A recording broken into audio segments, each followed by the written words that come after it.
Smart Bourse, votre double dose quotidienne de marché sur Bismart en direct. C'est l'édition de la mi-journée, 12h30, 13h, avec aujourd'hui au sommaire, l'euro-dollar qui est le market mover du moment. Le CAC 40, lui, fait le yo-yo aujourd'hui, autour de 4950 points. Mais le vrai mouvement des dernières heures, c'est l'euro-dollar qui frôle désormais les 1,20 au plus haut depuis 2 ans. C'est d'ailleurs un mouvement qui peut-être commencer à peser un peu sur les actions européennes. On était à 1,12 au début de l'été, jusqu'à 1,15, 1,17, 1,18. Les choses se passaient plutôt correctement, on va dire, pour les actions européennes. Et puis on voit qu'à 1,20, ça peut être un vent contraire pour les actions européennes, les actions des grandes valeurs exportatrices notamment. C'est un sujet qui devient un sujet de marché et puis un sujet économique également, puisqu'on l'a vu aujourd'hui avec la publication de l'inflation en zone euro pour le mois d'août. C'est le chiffre du jour qui doit marquer les esprits.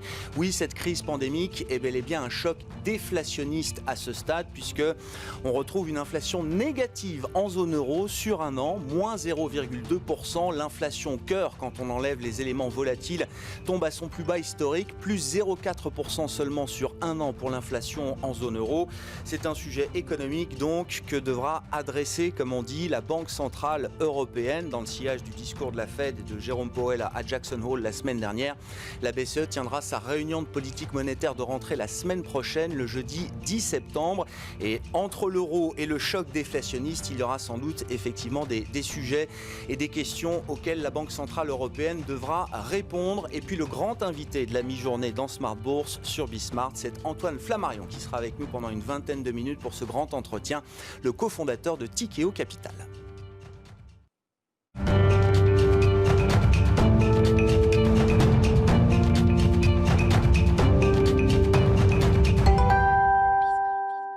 Les marchés européens sont globalement positifs à mi-séance et c'est Nicolas Pagnès qui, en fil rouge tout au long de la journée, sur Bismart, nous livre les infos clés de marché. Les infos clés de marché tous les jours résumées donc depuis la salle de marché de Bourse Direct. Je vous le disais, les marchés européens sont globalement positifs avec un CAC qui se traite autour de 4966 points. Le market mover, c'est l'euro-dollar et pas mal de statistiques donc qui ont été publiées dès ce matin, à commencer par des statistiques chinoises et ces chiffres d'inflation en zone euro. Le résumé à mi-séance donc avec Nicolas Pagnès depuis Bourse Direct. Tendance indécise à la mi-journée avec un CAC 40 qui oscille autour des 4950 points. La salve d'indices PMI en Europe et en Asie n'aura pas été d'un grand secours pour l'indice parisien, même s'ils sont dans l'ensemble porteurs d'espoir. En Chine, en Allemagne, en Grande-Bretagne ou même en Italie, la reprise se poursuit au mois d'août dans le secteur manufacturier après des mois de juillet prometteurs. En Espagne et en France, en revanche, les PMI manufacturiers font ressortir une légère contraction du secteur. Le PMI manufacturier pour le mois d'août ressort à 49,8 points en France, juste en dessous de la barre des 50 après la croissance de 52,4 en juillet. Si le chiffre traduit un recul de la production industrielle en lien avec la faible croissance de nouvelles commandes, il n'en reste pas moins meilleur que les estimations puisque le consensus tablait sur un PMI manufacturier à 49 pour le mois d'août. IHS Markit précise cependant qu'en ce qui concerne la France, que le ralentissement de la croissance de production a aussi entraîné une nouvelle accélération de suppression d'emplois, tandis que le sentiment général des entreprises tombe à son plus bas niveau depuis 3 mois. En zone euro, l'indice PMI manufacturier recule de 0,1 point en août pour revenir à 51,7. Un léger recul qui n'inverse pas pour autant la reprise amorcée. La production en zone euro s'est situant pour sa part au plus haut depuis avril 2018. Côté entreprise, du nouveau dans le dossier Suez, l'entreprise n'a pas tardé à réagir à l'intention de Veolia Environnement de racheter les parts d'Engie à son capital. Réuni en urgence, le conseil d'administration de Suez juge cette offre non sollicitée et que le projet engendrerait des dyssynergies et des pertes d'opportunités en France et à l'international. Pour rappel, le projet de Veolia Environnement prévoit de céder par la suite 2/3 des activités de Suez en France au fonds Meridiam afin d'éviter un monopole et d'obtenir le feu vert de l'autorité de la concurrence. Engie qui n'a pas réagi officiellement de son côté, mais plusieurs sources estiment qu'Engie va tenter de faire grimper les enchères. Là où Veolia Environnement proposait un prix de 15,5 € par action, Engie pourrait demander 17 € par action, obligeant le principal concurrent de Suez à sortir 1 milliard d'euros supplémentaires. Et autre point sur lequel l'énergéticien semble attacher de l'importance et dans la lignée du refus de Suez, Engie souhaiterait que les dirigeants de Suez soient intégrés à l'opération, ce qui d'ailleurs pourrait faciliter leur acceptation du projet. Engie et Suez sont toujours dans le vert à la mi-journée, tandis que Veolia Environnement accuse un léger recul. Sanofi, de son côté, fait part de l'échec du test de phase 3 de son traitement Kevzara dans la lutte contre la Covid-19. Initialement utilisé pour traiter la polyarthrite rhumatoïde, le médicament co-développé avec la biotech Regeneron avait fait l'objet d'un test sur 80 patients à l'échelle mondiale. Mais ni le critère d'évaluation principal du laboratoire, ni le critère d'évaluation secondaire ont été atteints. Sanofi qui gagne près de 1% à la mi-journée. Et dans la lutte contre la Covid-19, AstraZeneca a de son côté débuté l'essai final de son vaccin contre le coronavirus aux États-Unis. Le laboratoire compte séduire 30 000 participants pour ce dernier test. Et actualité entreprise toujours, Vivendi et Amber Capital annoncent de leur côté leur intention de saisir la justice afin d'obtenir la convocation d'une assemblée générale exceptionnelle de Lagardère suite au refus initial du groupe. Lagardère en très léger recul à la mi-journée à la bourse de Paris. Et on finit avec Renault et Peugeot dans le rouge également à la mi-journée suite à la publication d'un recul d'immatriculation de voitures neuves de 19,8% par rapport à l'an dernier. Nicolas Pagnès qui suit pour nous en fil rouge tout au long de la journée sur Bismart l'évolution de la séance boursière en Europe, aux États-Unis avec les infos clés résumées à la mi-journée. Et puis chaque soir, vous le retrouvez également Nicolas, dès l'ouverture de Smart Bourse le soir à 18h30. Le CAC 40 et les marchés européens positifs à mi-séance, pas mal de statistiques digérées par les investisseurs. Le mouvement des dernières heures, c'est l'euro-dollar qui frôle désormais 1,20 et les indices futurs américains qui sont positifs dans la perspective de l'ouverture de Wall Street cet après-midi.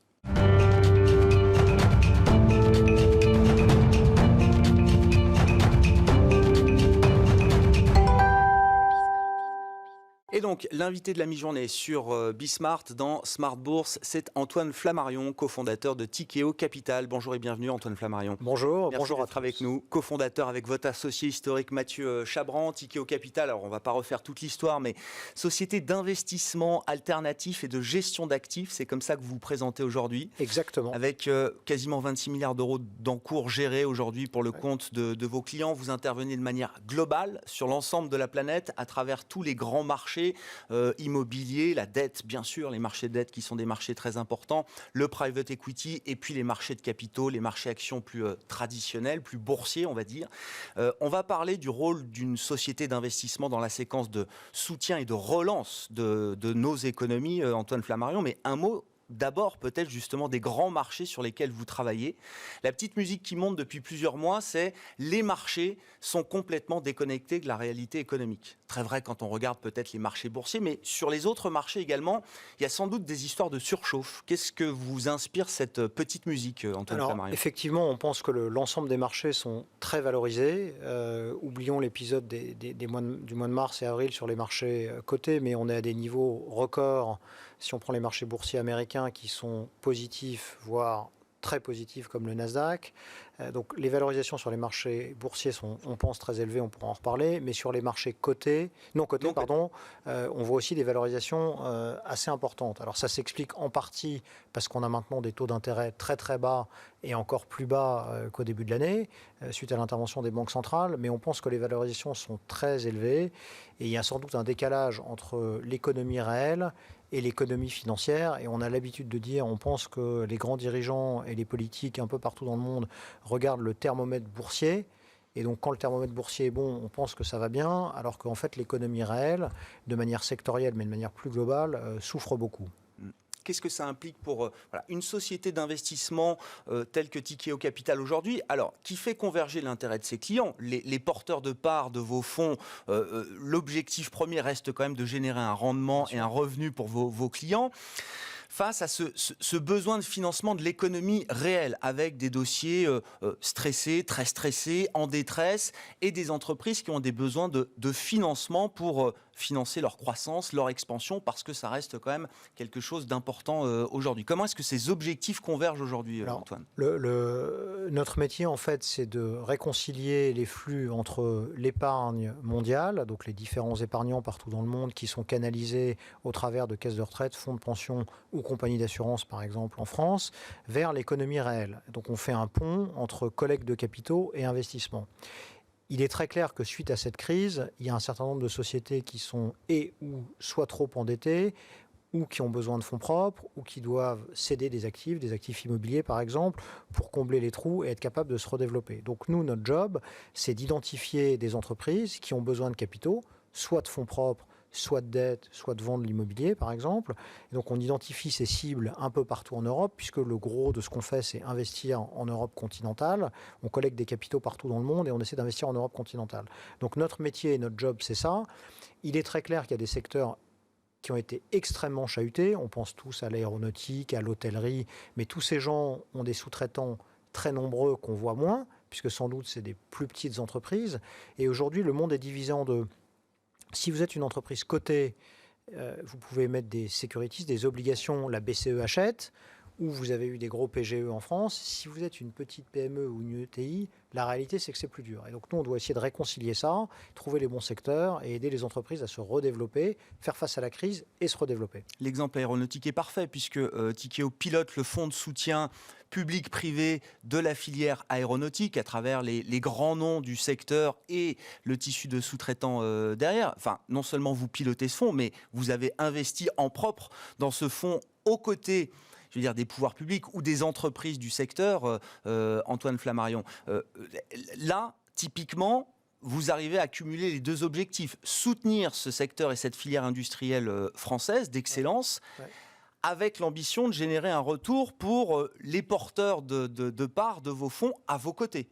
Alors, c'est un bon exemple qu'on aime bien parce qu'il illustre effectivement les deux aspects. Dans l'ADN entrepreneurial de Tikehau, quand vous êtes un entrepreneur, vous investissez vos capitaux, vous êtes en risque. Depuis la création de Tikehau, il y a maintenant un peu plus de 15 ans, on a investi toutes nos économies, on continue d'investir, on étant le management et les collaborateurs. Donc l'ensemble des salariés de Tikehau investissent dans Tikehau Société Cotée, qui a maintenant 3 milliards de fonds propres, qui est 3 milliards de capitalisation boursière.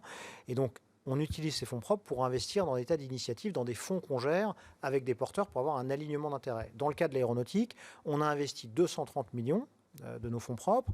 L'État, en direct et au travers de la BPI, a investi 200 millions et les 4 industriels, Airbus, Dassault, Thales, Safran, ont investi 200 millions.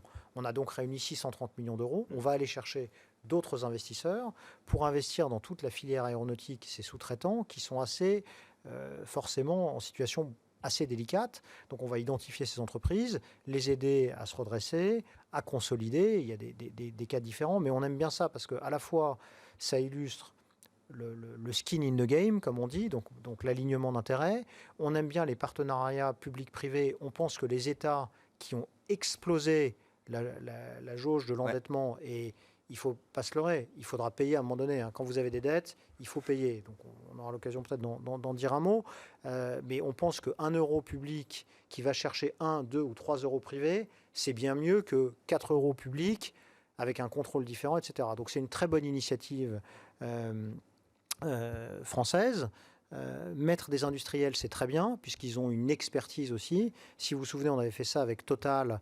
On a un joint venture avec eux dans la transition énergétique qui a été créé il y a 2 ans et demi. Et donc c'est intéressant parce que tout le monde dit mais Total est en train de migrer. Mais ça fait bien longtemps que Total a mis en place ce mouvement vers la transition énergétique et du plus écologique, si je puis dire. Donc vous couplez partenariat privé-public, des entreprises qui vous aident, qui vous apportent de l'expertise et de l'alignement d'intérêts. Et donc ça illustre notre ADN entrepreneurial et on pense que ce sont des bonnes solutions pour relancer la machine économique. Oui, c'est ça. C'est le bon schéma, selon vous, pour l'ADN de la relance. Alors sur le territoire français, mais peut-être même au-delà. C'est-à-dire que le privé est prêt à participer aux côtés du public, Tikehau en tout cas, mais plus globalement, bien sûr, le privé est prêt à prendre le relais à un moment des pouvoirs publics qui ne vont pas pouvoir être actionnaires ou investis en fonds propres dans toutes les entreprises françaises. Et surtout, il ne faut pas, parce que pas de jugement sur est-ce que les deniers publics sont bien gérés ou pas. On peut avoir une opinion. On verra.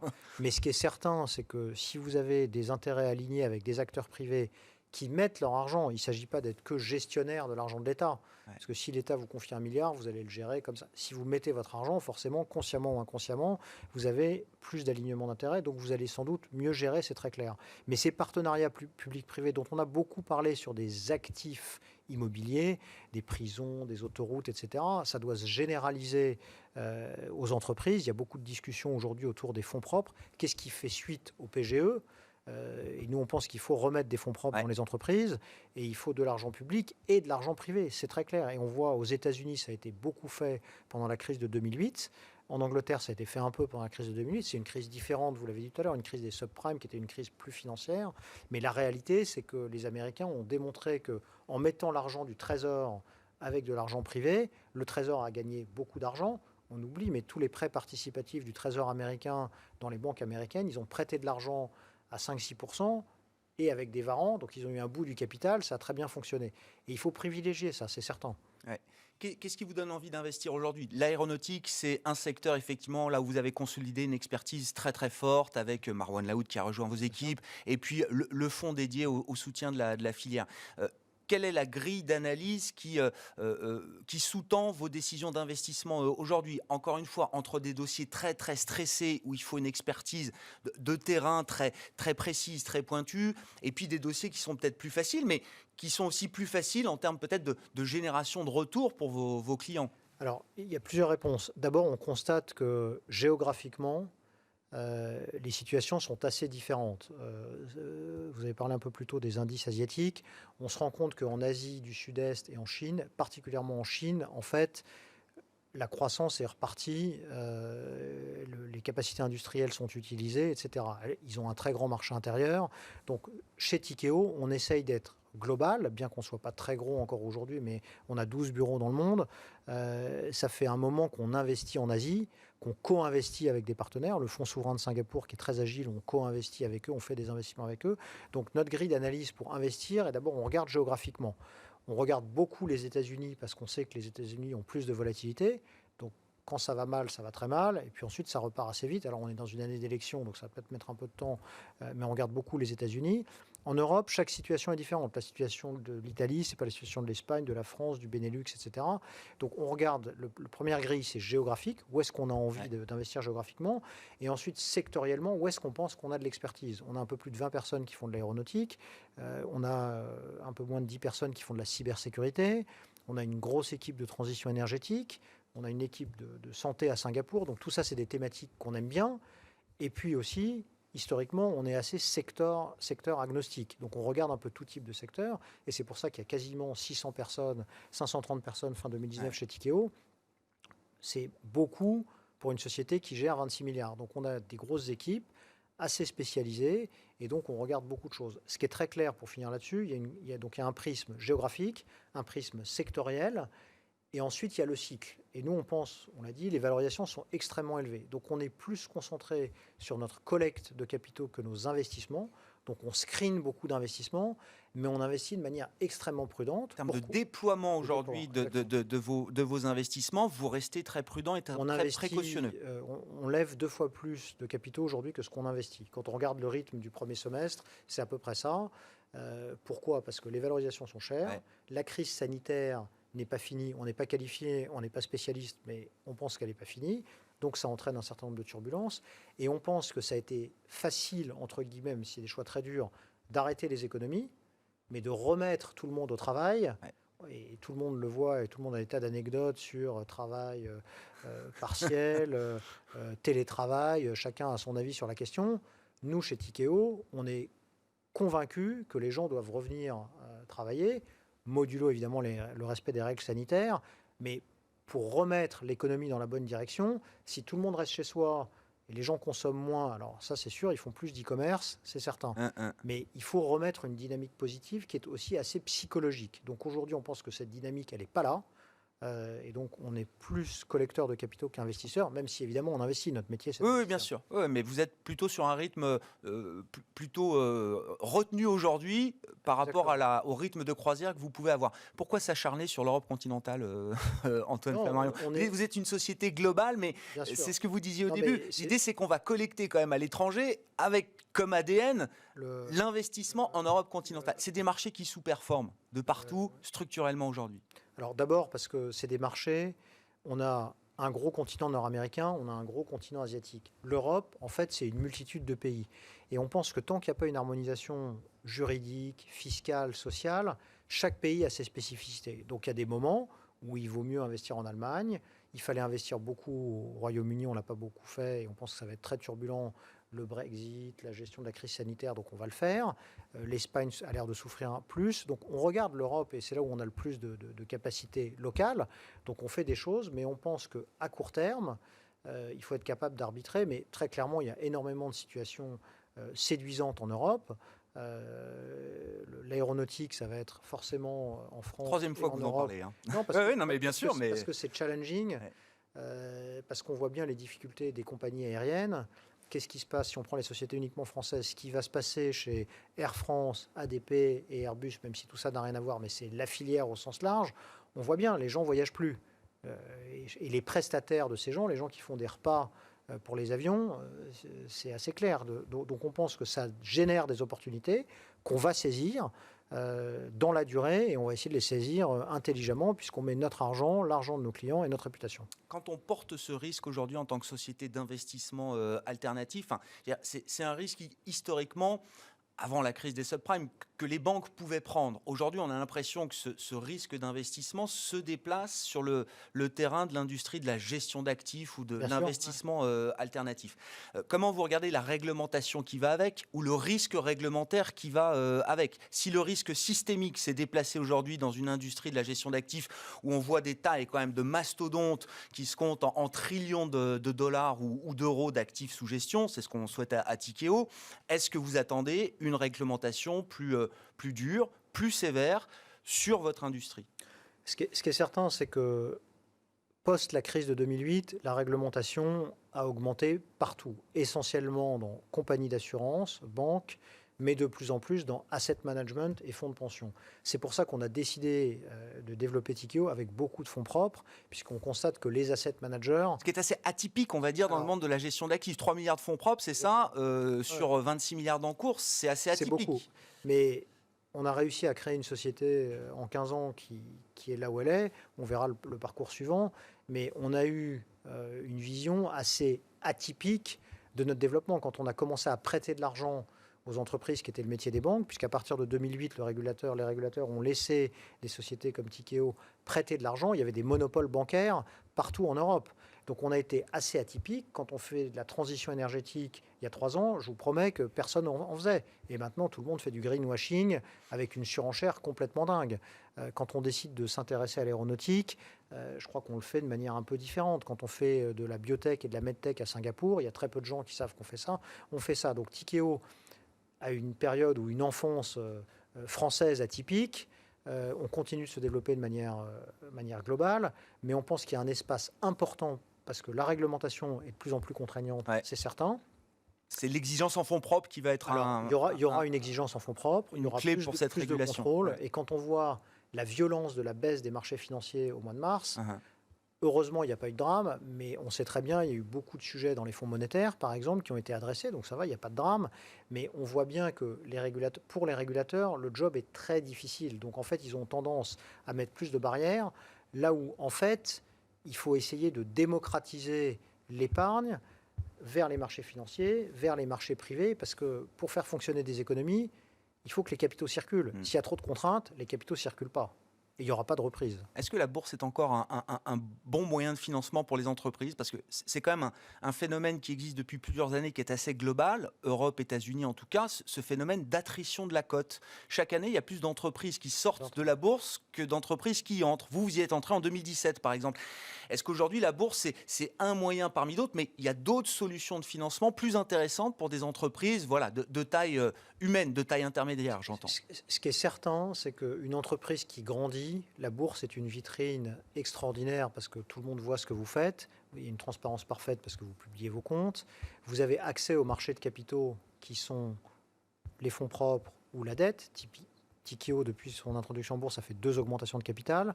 On a émis 2 obligations, 300 millions et 500 millions. On a fait noter la société, qui a un rating. Si on n'était pas coté, ça serait sans doute plus dur. Et d'ailleurs, quand on s'est coté, on n'a vendu aucune action. Ce qui nous intéressait, ce n'était pas de faire une IPO et de vendre des actions, c'était d'utiliser la bourse pour se développer. C'est vrai que le chemin, il a plutôt été inverse, sauf dans certains secteurs. Il y a énormément de sociétés de technologie et de biotechnologie, très vraies aux États-Unis, mais un peu en Europe, qui se cotent, parce que souvent, il y a des gens qui veulent vendre et réaliser un profit. On l'a vu dans la biotech, dans la tech, ce qui n'est pas très sain. On pense que ce côté, et c'est des contraintes d'être coté, évidemment. Porte de sortie pour les investisseurs premiers, vous dites, c'est pas...